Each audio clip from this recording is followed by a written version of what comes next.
c'était d'encourager l'excellence dans le journalisme culturel en Côte d'Ivoire.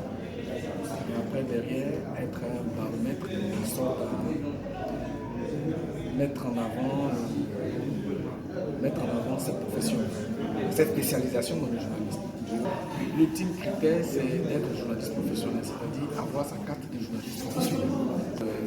C'est vrai qu'il y a des catégories, télé, radio, presse numérique, presse écrite, c'est d'être dans une rédaction. Au total, nous avons 4 prix sectoriels, c'est-à-dire le prix télé, prix radio, prix presse écrite, prix presse numérique.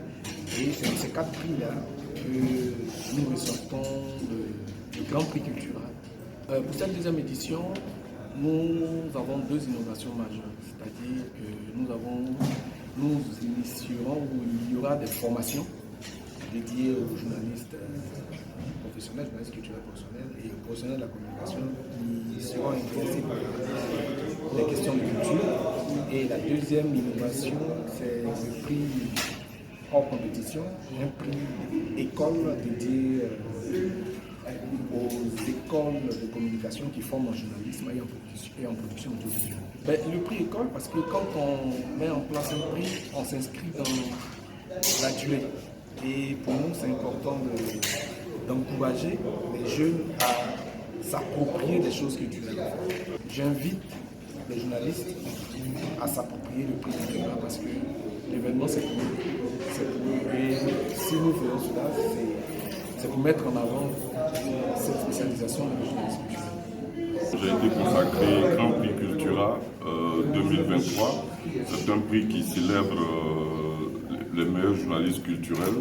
Et cette première édition, le jury a porté son choix sur ma modeste personne, qui fait de moi le meilleur journaliste culturel de l'année. Je conçois ce prix-là comme la reconnaissance d'un travail bien fait, d'un travail de longues années, parce que depuis 1999, quand j'ai commencé mes premiers pas en immersion dans le journalisme culturel, je n'avais jamais pensé que j'allais avoir ce genre de prix. Mais à chaque fois, ceux qui étaient mes patrons me disaient « vas-y, un jour, ton travail sera reconnu ».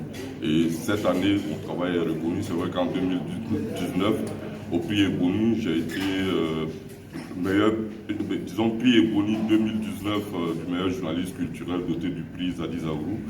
Et pour cette année, c'est le prix culturel que j'obtiens et je dis merci à Dieu parce que à lui seul revient toute la gloire.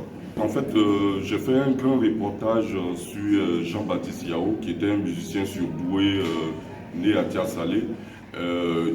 Bon, généralement, quand on dit son nom, les profanes ou bien les uns et les autres ils ne le connaissent pas, mais quand tu dis Soyez béni, grand ou feu poigny, les jeunes gens de Côte d'Ivoire, c'est une chanson qui a été consacrée à l'époque en 1966 lors d'un concours de chant patriotique organisé par la RDI.